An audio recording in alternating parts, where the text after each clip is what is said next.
La tarde del 15 de octubre caía sobre el barrio hispano de Phoenix como un manto dorado que suavizaba las aristas duras de la pobreza. Las casas pequeñas, pintadas en colores brillantes que desafiaban la monotonía del desierto de Arizona, se llenaban de los sonidos familiares del final del día. Niños jugando fútbol en lotes baldíos, mujeres colgando ropa en los patios traseros, el aroma de tortillas recién hechas mezclándose con el aire seco del valle. ¿Has sentido alguna vez el poder de la música para detener la injusticia, para convertir el dolor en resistencia? Comenta qué sientes cuando imaginas a un niño inmigrante defendiendo a su madre con solo un violín, y suscríbete para escuchar más historias que demuestran que el arte y el amor siempre vencen al miedo. En una de esas casas, la número 20 y 47 de la calle Camelback, Mateo López, de 9 años, se sentaba en el pequeño patio delantero con un violín entre sus brazos. No era un violín hermoso, era un instrumento de segunda mano que había costado $40 en una tienda de empeño, con barniz descolorido, cuerdas que se desafinaban constantemente, y una pequeña grieta en el costado que María, su madre, había reparado con pegamento y paciencia infinita. Pero en las manos de Mateo, ese violín viejo se transformaba en algo mágico. Las notas que brotaban de las cuerdas gastadas parecían tener vida propia, flotando por el aire del barrio como mariposas de sonido que se posaban suavemente en los corazones de quienes las escuchaban. Mateo había aprendido a tocar de manera autodidacta, viendo videos en YouTube en la biblioteca pública, practicando con la concentración de alguien que había encontrado su propósito en la vida a una edad en que otros niños apenas sabían amarrarse los zapatos. María López observaba a su hijo desde la ventana de la sala, con el delantal todavía puesto después de un día de trabajo limpiando casas en Scottsdale, las manos aún marcadas por los químicos de limpieza, pero el corazón lleno de un orgullo que la hacía olvidar el cansancio de 14 horas laborales. A los 28 años, María había sacrificado todo por darle a Mateo una oportunidad en Estados Unidos. Había dejado Guerrero cuando él tenía 4 años. Había cruzado la frontera con él en brazos. Había trabajado en cualquier empleo que no pidiera documentos. Todo para que su hijo pudiera crecer en un país donde el talento importara más que los papeles. El violín había llegado a sus vidas como un milagro disfrazado de casualidad. María lo había encontrado en una venta de garaje, abandonado entre juguetes rotos y ropa usada, como si estuviera esperando ser rescatado. Había gastado los últimos $40 que tenía esa semana, dinero que había estado ahorrando para comprar zapatos nuevos para Mateo. Pero algo en su corazón le había dicho que ese instrumento era más importante que cualquier necesidad material. «Mijo», le había dicho esa tarde hace 3 años, entregándole el violín con una sonrisa que ocultaba la preocupación de no saber cómo pagarían la electricidad ese mes. «This is for you. Para que hagas música bonita». Mateo había tomado el violín con la reverencia de alguien que recibe un tesoro. Y desde ese día, no había pasado una tarde sin que llenara el barrio con melodías que contaban historias sin palabras. Historias de añoranza por un México que apenas recordaba, esperanza por un futuro americano, que todavía no llegaba, de amor por una madre que trabajaba hasta el agotamiento para mantener vivos sus sueños. Los vecinos del barrio latino habían aprendido a esperar el concierto diario de Mateo. Don Fernando, el anciano salvadoreño que vivía en la casa de al lado, pausaba su riego de plantas para escuchar las melodías que le recordaban las serenatas de su juventud en San Salvador. La señora García, que trabajaba turnos dobles en una fábrica textil, llegaba a casa precisamente a las 6 de la tarde, porque sabía que esa era la hora en que Mateo convertía el aire del desierto en música. La señora Ramírez, una maestra jubilada que había enseñado música en las escuelas públicas durante 30 años, a menudo se sentaba en su porche a escuchar las improvisaciones de Mateo con lágrimas en los ojos. Había reconocido inmediatamente que el niño tenía un talento natural extraordinario, una conexión con la música que no se podía enseñar en ninguna clase. «Ese niño tiene alma de músico», le había comentado a María un día. «Debería estar tomando lecciones formales, debería estar en una escuela de música». Pero María sabía que las lecciones de violín costaban más dinero del que ella podía ganar limpiando casas, y que las escuelas de música estaban en mundos que no aceptaban a familias sin documento. Así que Mateo siguió aprendiendo solo, desarrollando su propio estilo, creando composiciones que mezclaban las melodías mexicanas que María le cantaba por las noches con las canciones americanas que escuchaba en la escuela. El repertorio de Mateo incluía todo, desde Cielito Lindo y La Llorona, hasta versiones adaptadas de canciones pop que había escuchado en la radio. Pero sus interpretaciones favoritas eran las improvisaciones, esas melodías que brotaban espontáneamente de su corazón, y que parecían contar la historia de su vida mejor que cualquier palabra. En la escuela primaria donde Mateo cursaba el 4º grado, sus maestros habían notado algo especial en él. No solo era un estudiante excelente que dominaba tanto el inglés como el español, sino que tenía una sensibilidad artística que se manifestaba en todo lo que hacía. Sus dibujos eran extraordinarios, sus composiciones escritas tenían una profundidad emocional inusual para su edad. Y cuando la maestra de música ocasionalmente lo dejaba tocar en clase, toda la escuela se detenía para escuchar. Canson, su maestra de 4º grado, había tratado de convencer a María de que inscribiera a Mateo en programas especiales para niños talentosos, pero María siempre encontraba excusas educadas para declinar. La verdad era que cualquier atención oficial hacia Mateo podría atraer atención hacia su estatus migratorio, y María había aprendido durante 5 años que las familias indocumentadas sobrevivían manteniéndose invisibles. Mijo, le había explicado a Mateo una noche mientras lo ayudaba con la tarea. Tienes que ser el mejor estudiante que puedas ser, pero también tienes que ser cuidadoso. Hay personas que no entienden que nosotros también pertenecemos aquí. Mateo había desarrollado una intuición precoz sobre las complejidades de ser hijo de una madre indocumentada. Sabía que no podía invitar amigos a la casa muy seguido, sabía que tenía que ser discreto sobre la situación laboral de María. Sabía que su familia vivía en un estado de vulnerabilidad constante que otros niños no experimentaban. Pero cuando tocaba el violín, todas esas preocupaciones desaparecían. La música se convertía en su refugio, en su manera de procesar emociones que eran demasiado complejas para su edad, en su forma de conectar con algo más grande que las limitaciones impuestas por los documentos migratorios. Los otros niños del barrio se habían acostumbrado al sonido del violín de Mateo. Algunos se sentaban en la banqueta a escuchar, otros seguían jugando mientras las melodías flotaban sobre sus juegos. Para todos ellos, el violín de Mateo se había convertido en la banda sonora de sus tardes, en una constante tranquilizadora que les decía que estaban en casa, que estaban seguros, que había belleza en su mundo a pesar de todas las dificultades.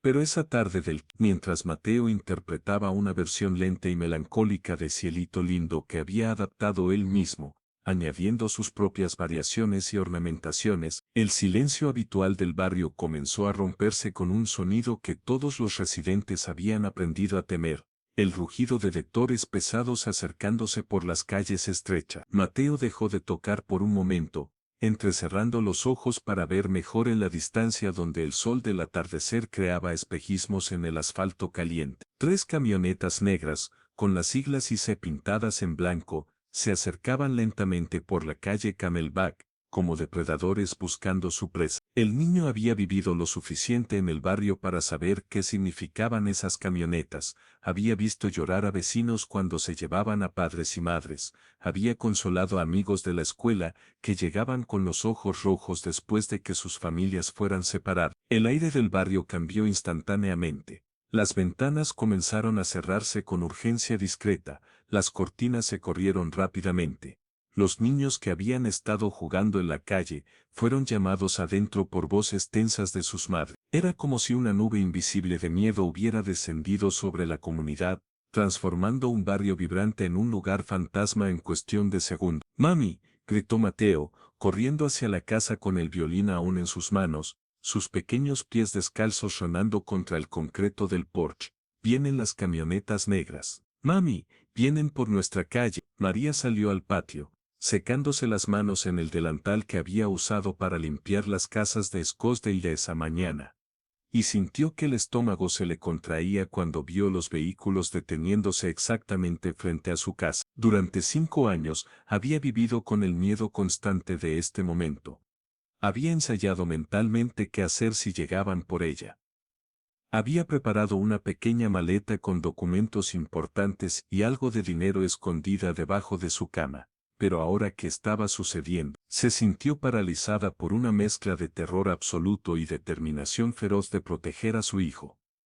Las puertas de las camionetas se abrieron simultáneamente con sonidos metálicos que cortaron el aire como cuchillos, y 6 agentes federales vestidos con uniformes negros militares y chalecos antibalas salieron con la precisión robótica de una operación que habían ejecutado cientos de veces. Sus botas tácticas resonaron contra el pavimento agrietado como latidos de un corazón gigantesco.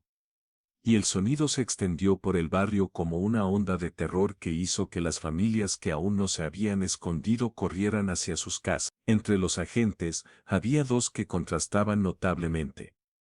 El líder era un hombre alto de unos 40 años, con ojos azules fríos como el acero y una expresión que no mostraba ninguna emoción humana, como si hubiera desarrollado una coraza emocional que le permitía hacer su trabajo sin considerar las consecuencias humanas.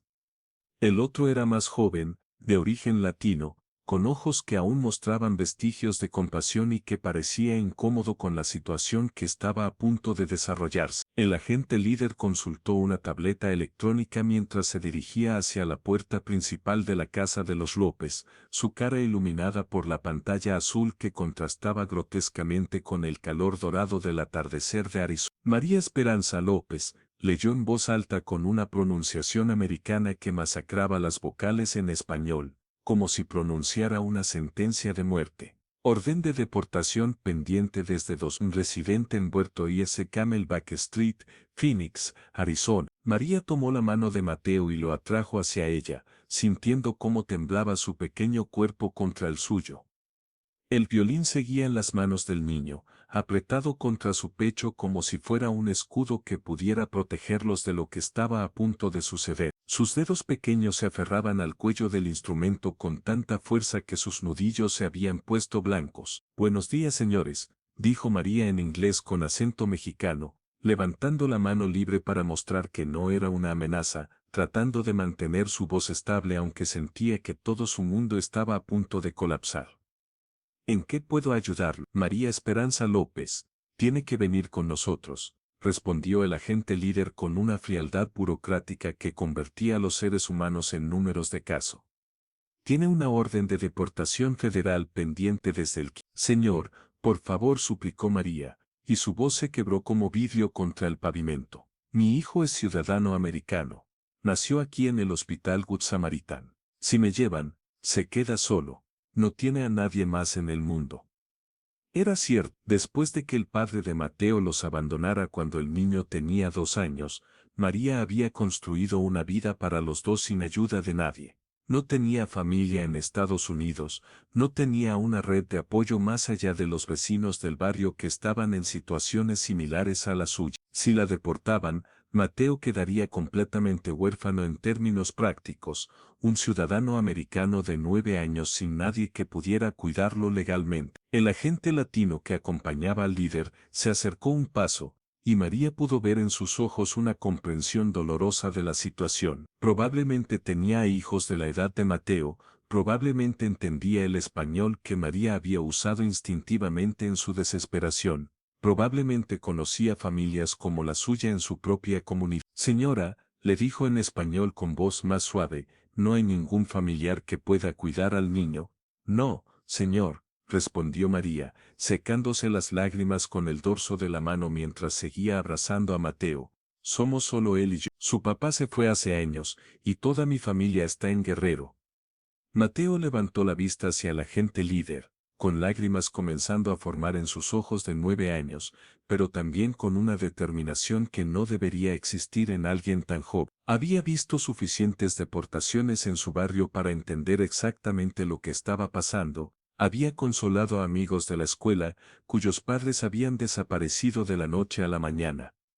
Había vivido con el miedo constante de que algún día le pasaría a su familia. Por favor, señor, dijo en inglés perfecto, el inglés de un niño que había nacido en Estados Unidos pero que había aprendido el dolor de ser hijo de inmigrantes antes de aprender a andar en bicicleta. Por favor, no se lleven a mi mami. Ella es todo lo que tengo en el mundo. Las palabras del niño flotaron en el aire del atardecer como una oración desesperada. El agente líder lo miró por un momento, y algo muy profundo en sus ojos pareció suavizarse por una fracción de segundo. Tal vez recordó a su propio hijo de esa edad, tal vez sintió una punzada de humanidad atravesando su coraza profesional. Pero duró solo un instante antes de que la frialdad burocrática regresara como una máscara. No es nuestro problema, niño, respondió con una dureza que parecía dirigida más a sí mismo que a Mateo. Apártate de tu madre. Esto es un asunto federal. Fue entonces cuando Mateo tomó la decisión que cambiaría todo para siempre. En lugar de apartarse, en lugar de llorar, en lugar de suplicar con palabras que los adultos no querían escuchar, Mateo dio un paso atrás, levantó su violín con manos que temblaban, pero que sabían exactamente qué hacer. Lo colocó bajo su barbilla con la elegancia natural de alguien que había nacido para hacer música, y comenzó a tocar. La primera nota brotó del instrumento como un grito silencioso, temblorosa y frágil, cargada con todo el miedo y la desesperación que un niño de 9 años podía sentir al ver que estaban a punto de quitarle lo único que amaba en el mundo. Era una nota que contenía años de preocupación silenciosa sobre este momento, noches de pesadillas sobre quedarse solo, días de fingir que todo estaba bien cuando sabía que su familia vivía al borde del abismo. Pero la segunda nota fue más fuerte, más segura, encontrando su lugar en una melodía que parecía surgir directamente de las profundidades de su alma rota. Y la tercera se convirtió en el comienzo de algo completamente nuevo, algo que estaba creando en ese momento exacto, una composición nacida del dolor más puro y del amor más incondicional que había sentido jamás. Mateo cerró los ojos y dejó que la música hablara por él, dejó que dijera todas las cosas que un niño de 9 años no tenía palabras para expresar. No era Cielito lindo, esta vez, ni ninguna canción que hubiera aprendido de YouTube. Era algo completamente original, algo que estaba canalizando desde un lugar en su corazón que ni siquiera sabía que existía. Era la canción de un niño que se negaba a quedarse callado mientras le arrebataban a su madre. Era la melodía de 5 años de amor incondicional entre una madre que había sacrificado todo y un hijo que había crecido entendiendo la magnitud de ese sacrificio. Era la música de una familia que no tenía documentos legales, pero que tenía amor suficiente para llenar cualquier vacío burocrático. Las lágrimas comenzaron a caer sobre la madera del violín, manchando el barniz descolorido con gotas saladas que se mezclaban con el sudor de sus dedos mientras se movían sobre las cuerdas. Pero Mateo siguió creando armonías que contaban la historia de una madre que había cruzado desiertos con un bebé en brazos para darle una oportunidad a su hijo, de un niño que había encontrado su voz en un instrumento de segunda mano, de una familia que estaba siendo destruida por un sistema que no reconocía el valor del amor por encima del valor de los papeles.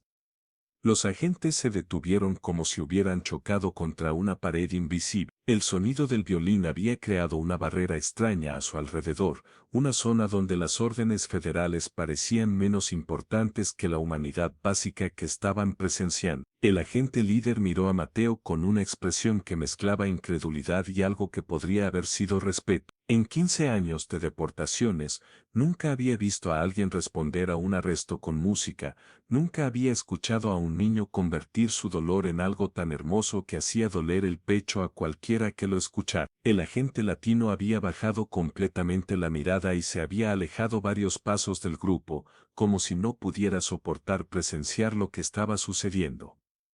Sus propios hijos tenían la edad de Mateo, y sabía que esta escena lo perseguiría en sus sueños durante años. Se había unido a ICE porque creía en hacer cumplir las leyes, pero nadie le había explicado que hacer cumplir las leyes a veces significaba destruir familias inocentes.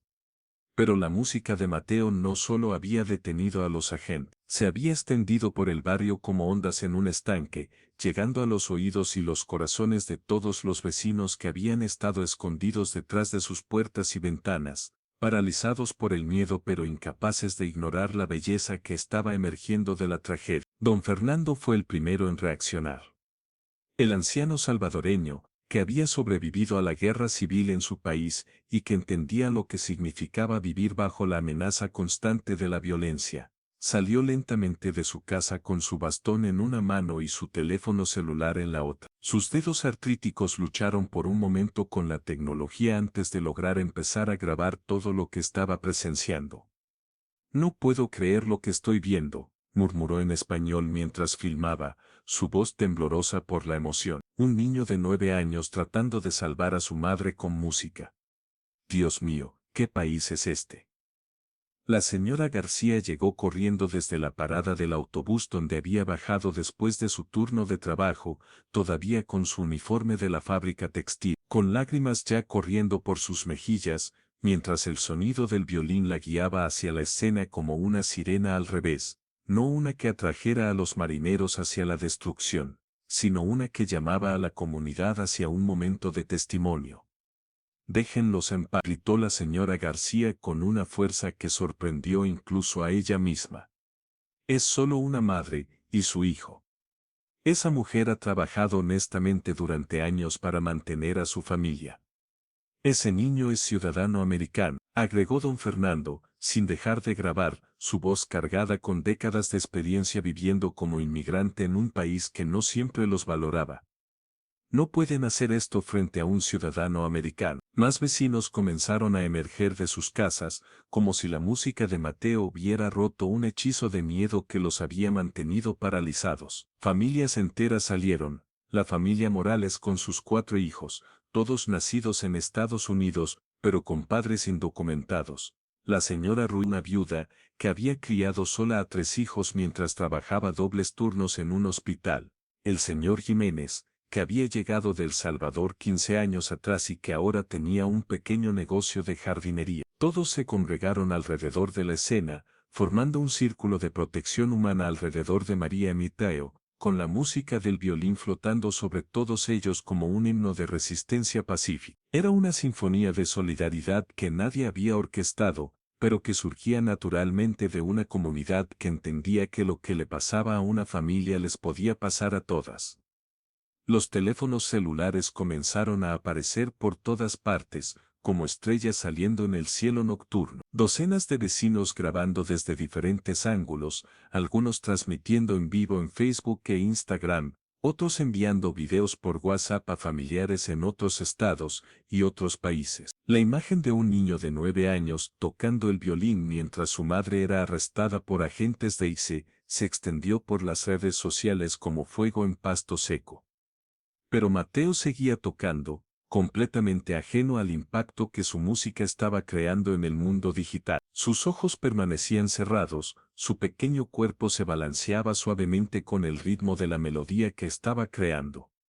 Y las lágrimas seguían cayendo sobre el violín como si fueran parte de la composición, como si el instrumento necesitara esas lágrimas para funcionar correctamente. Ella es todo lo que tengo, murmuró entre las notas, sin dejar de tocar, su voz mezclándose con la música en una súplica que era más poderosa que cualquier discurso político, más convincente que cualquier argumento legal. Por favor, no se la lleven. Ella es todo lo que tengo en el mundo. Las palabras se mezclaron con la música, creando una plegaria que trascendía el lenguaje, que hablaba directamente al lugar en el corazón humano donde viven la compasión y la empatía. Era la voz pura de la inocencia enfrentando la crueldad del sistema, la música de un niño que había aprendido que a veces el arte es la única arma que tienen los que no tienen poder contra los que sí lo tienen. El hashtag en el niño del violín comenzó a aparecer en Twitter como una avalancha digital que nadie podía detener. El video original, grabado por don Fernando desde su teléfono temblón, fue compartido 1000 veces en los primeros 10 minutos. Cada vez que alguien lo reposteaba, añadía comentarios desgarradores. Esto es lo que realmente significa separar familias, escribía una madre de Texas. Ningún niño debería tener que hacer esto para salvar a su madre, comentaba un músico profesional de Los Ángeles. En las oficinas de Univision Phoenix, la productora del noticiero de la tarde, recibió una alerta de redes sociales sobre el hashtag trendy. Cuando abrió el video, y vio las imágenes de Mateo tocando mientras los agentes de ICE rodeaban a su madre, inmediatamente canceló las otras historias planeadas para esa noche. Envía un equipo ahora mismo, le gritó al camarógrafo. Esto está pasando en vivo y necesitamos estar ahí. En la sede de CNN en Atlanta, un editor de noticias digitales notó que el niño del violín había escalado a trending nacional en menos de 20 minutos. El video había generado más engagement que la mayoría de historias políticas de la semana. Lo envió inmediatamente al departamento de noticias de última hora. Mientras tanto, en Phoenix, la multitud alrededor de la casa de los López había crecido a más de 100 personas. No solo eran vecinos del barrio, habían comenzado a llegar personas de otras partes de la ciudad que habían visto los videos en redes sociales y que habían sentido la necesidad de presenciar lo que estaba sucediendo en persona. Entre los recién llegados había un mariachi llamado Esteban Vargas, que regresaba de una presentación en Tempe, cuando vio el video en su teléfono mientras esperaba en un semáforo. Sin pensarlo dos veces, había dado vuelta en U y había manejado hasta el barrio, todavía vestido con su traje de charro completo cargando su guitarrón. Cuando Esteban llegó y vio a Mateo tocando solo, rodeado de agentes armados pero protegido por la música que brotaba de su violín de $40, sintió que algo se rompía en su pecho. Sin decir palabra, sacó su guitarrón y comenzó a tocar suavemente junto con Mateo, encontrando la tonalidad de la improvisación del niño y añadiendo un acompañamiento que transformó el solo desesperado en un dueto de resistencia. El efecto fue electrizante. La música de Mateo, que ya era poderosa por sí sola, se amplificó exponencialmente con el acompañamiento profesional del mariachi. Juntos crearon una sinfonía improvisada que parecía contener toda la historia de la inmigración mexicana a Estados Unidos. El dolor de la separación, la esperanza de una vida mejor, la determinación de mantener viva la cultura a pesar de las barreras legales. Otros músicos comenzaron a llegar. Un guitarrista que había visto el live stream desde su apartamento en Scottsdale, una cantante que trabajaba en restaurantes mexicanos los fines de semana, un grupo de estudiantes de música de la Universidad Estatal de Arizona que habían manejado 40 minutos para ser parte de lo que ya estaban llamando el concierto más importante de sus vidas. La música se había convertido en un imán que atraía no solo a espectadores, sino a participantes. Era como si el violín de Mateo hubiera despertado algo dormido en el alma colectiva de Phoenix.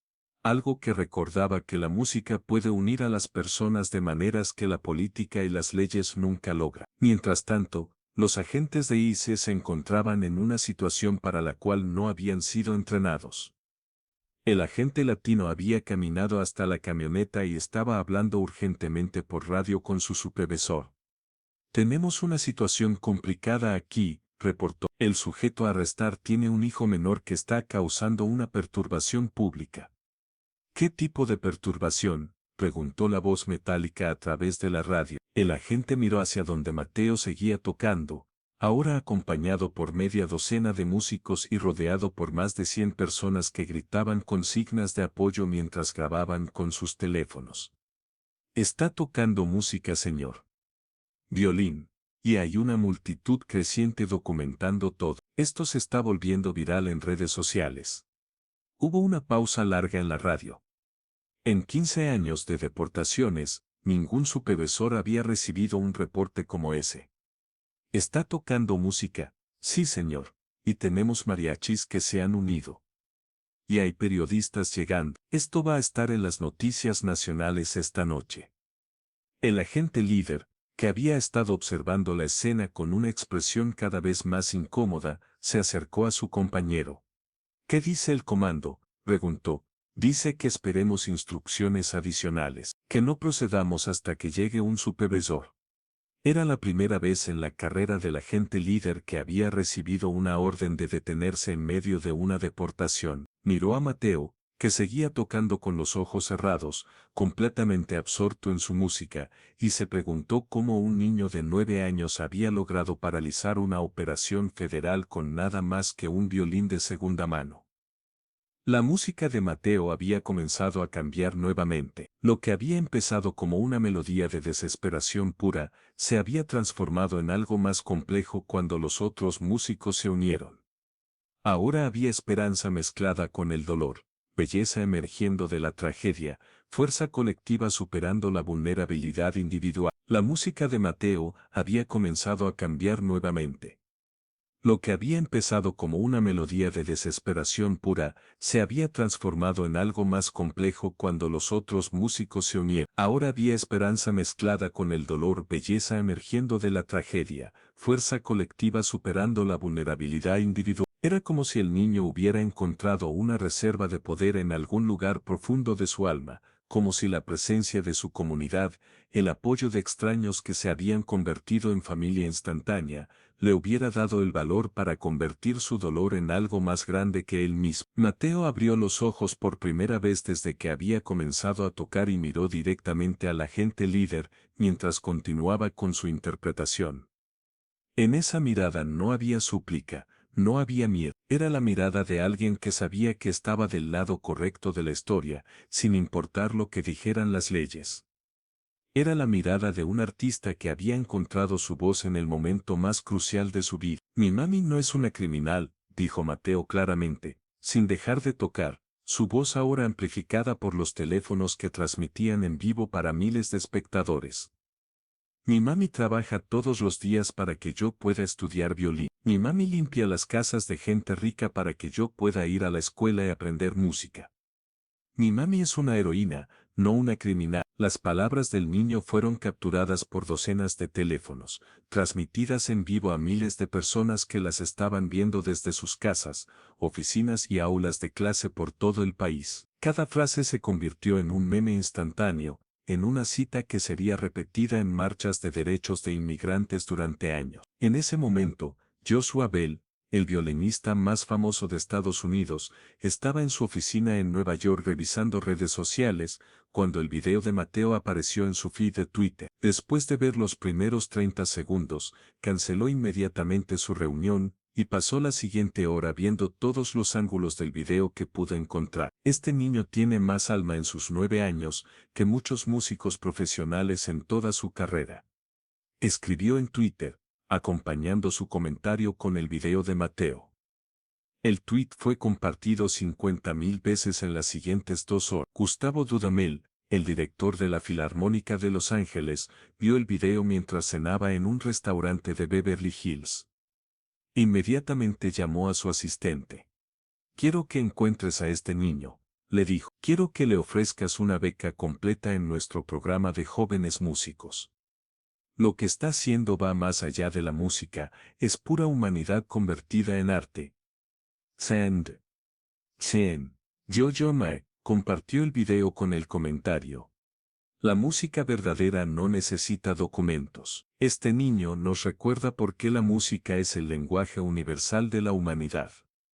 Mientras las celebridades musicales amplificaban la historia en redes sociales, los medios tradicionales comenzaron a llegar al barrio. Las camionetas de Univisión, Telemundo, CNN y Fox News se estacionaron en las calles cercanas, creando un circo mediático alrededor de lo que había comenzado como una deportación rutinaria.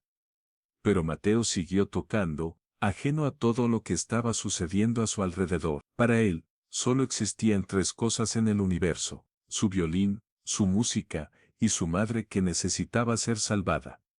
Todo lo demás, los periodistas, las cámaras, los hashtags virales, era irrelevante comparado con la única cosa que importaba: mantener a su familia unida. La música había estado fluyendo durante casi 2 horas, cuando el pequeño brazo de Mateo comenzó a temblar visiblemente de cansancio. Las cuerdas del violín habían comenzado a desafinarse por la tensión constante y las lágrimas que habían caído sobre ellas, pero Mateo se negaba a parar. Cada nota podría ser la que salvara a su madre, cada melodía podría ser la que tocara el corazón de la gente correcta. María había estado parada inmóvil durante toda la presentación de su hijo, con lágrimas corriendo silenciosamente por sus mejillas mientras veía a su niño de 9 años luchar por ella de la única manera que sabía. Era la cosa más hermosa y más desgarradora que había presenciado jamás. Su hijo usando el talento que ella había sacrificado tanto para nutrir como un escudo contra el sistema que quería separar. En Sacramento, el gobernador de California estaba en una reunión de presupuesto cuando su jefe de gabinete interrumpió para mostrarle su iPad. Gobernador, necesita ver esto inmediatamente. Está sucediendo ahora mismo en Phoenix, y todo el país lo está viendo. El gobernador vio las imágenes de Mateo tocando mientras su madre era arrestada, y sintió la misma punzada de vergüenza que había experimentado con la historia de don Julián meses atrás. ¿Y si federal o estatal? Preguntó. Federal, señor, pero el niño es ciudadano americano, y esto está generando una reacción nacional. Consígueme el número directo del director de IC en Phoenix, y prepara una declaración pública.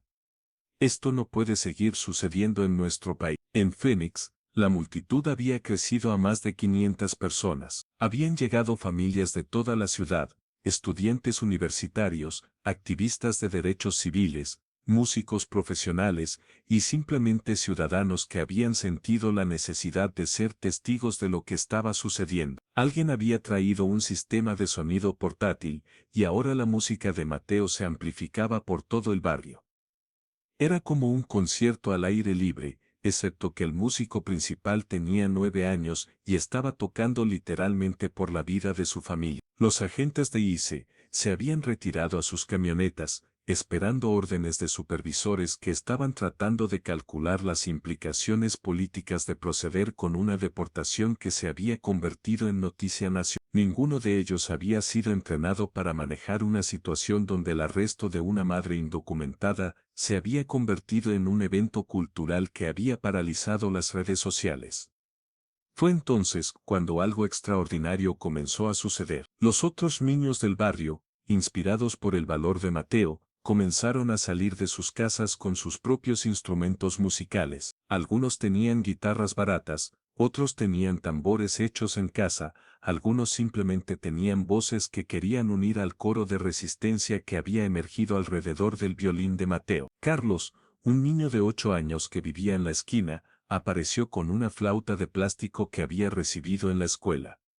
Ana, de 10 años, trajo una guitarra de juguete que sonaba terrible pero que tocaba con el corazón. Miguel, de 7 años, no tenía instrumento, pero comenzó a cantar con una voz que cortaba el aire como cristal.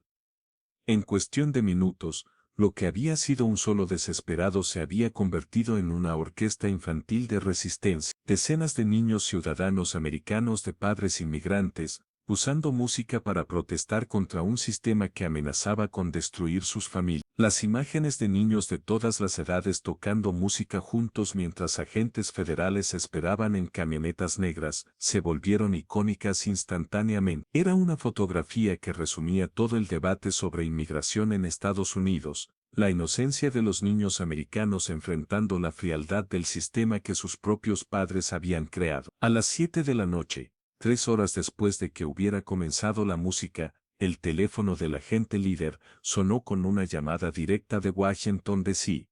Agente Morrison, habla el director regional de... Tiene órdenes de suspender inmediatamente la operación y liberar al sujeto bajo supervisión pendiente. Señor, ha recibido llamadas del gobernador de California, 3 senadores, y la oficina del vicepresidente. Esta operación está suspendida indefinidamente. El agente Morrison miró hacia donde Mateo seguía tocando, rodeado ahora por docenas de otros niños músicos y cientos de espectadores, y se preguntó si alguna vez entendería completamente cómo un niño de 9 años había logrado detener una operación federal con música. Se acercó lentamente a María, que había estado parada en el mismo lugar durante 3 horas, y le quitó las esposas que había llevado puestas todo ese tiempo. Señora López, le dijo en voz baja, la operación ha sido suspendida. Usted queda libre bajo supervisión. María no podía creer lo que estaba escuchando. Después de 5 años de vivir con miedo, después de 3 horas viendo cómo su hijo luchaba por salvarla, de repente estaba libre. Se acercó a Mateo, que seguía tocando aunque sus brazos temblaran visiblemente de agotamiento, y puso suavemente la mano sobre las cuerdas del violín para detener la música.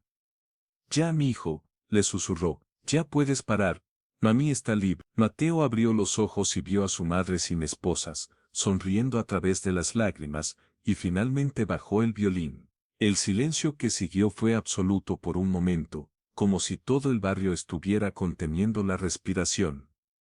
Luego la multitud explotó en celebración, aplausos que se podían escuchar desde millas de distancia. Gritos de alegría en español e inglés. Los mariachis comenzaron a tocar las mañanitas en celebración. Los niños corrieron hacia Mateo para abrazarlo como al héroe que se había convertido, pero Mateo solo tenía ojos para una persona.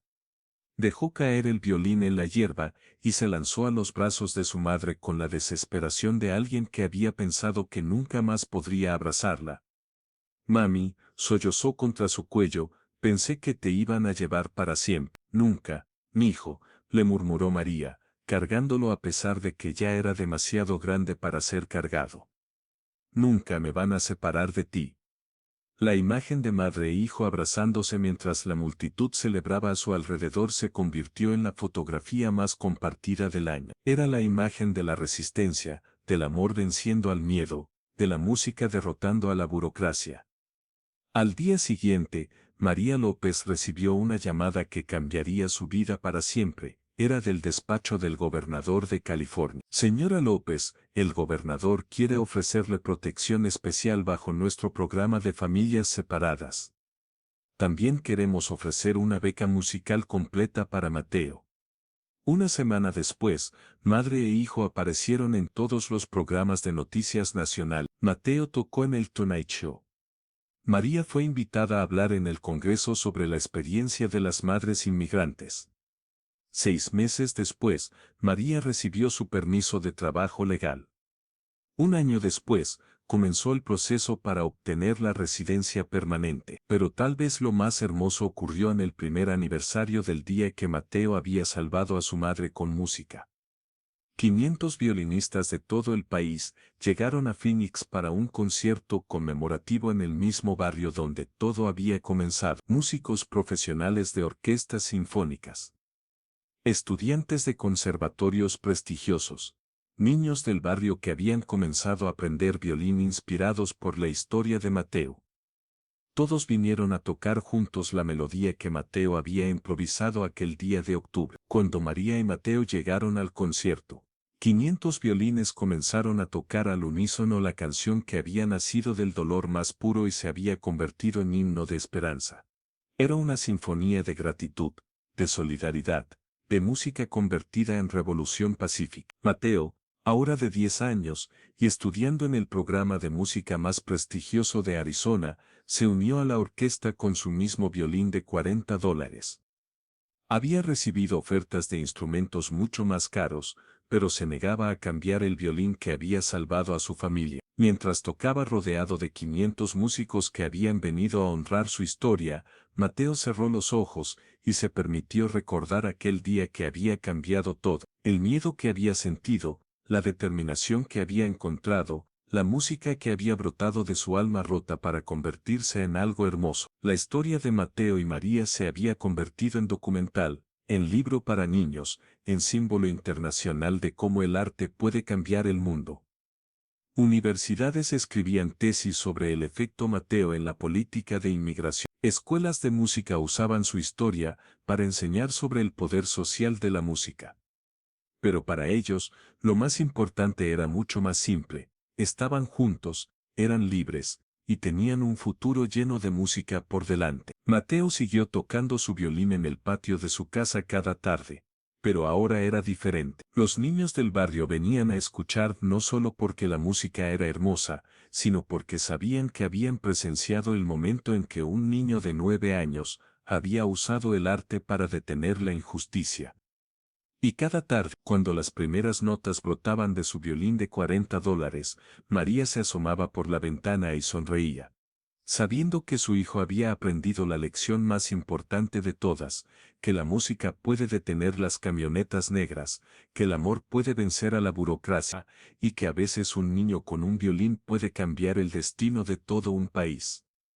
Los inmigrantes no solo trabajan y sufren en silencio, también dejan melodías que cambian el destino de las naciones, notas que convierten el dolor en esperanza, canciones que demuestran que la humanidad siempre encuentra una manera de triunfar sobre la injusticia. Y en Phoenix, Arizona, cada vez que alguien escucha un violín en la distancia, recuerda la tarde en que un niño detuvo una deportación con nada más que música, amor, y la determinación inquebrantable de no dejar que le quitaran lo único que tenía en el mundo. La música de Mateo sigue resonando, recordándole al mundo que los héroes no siempre llevan capas.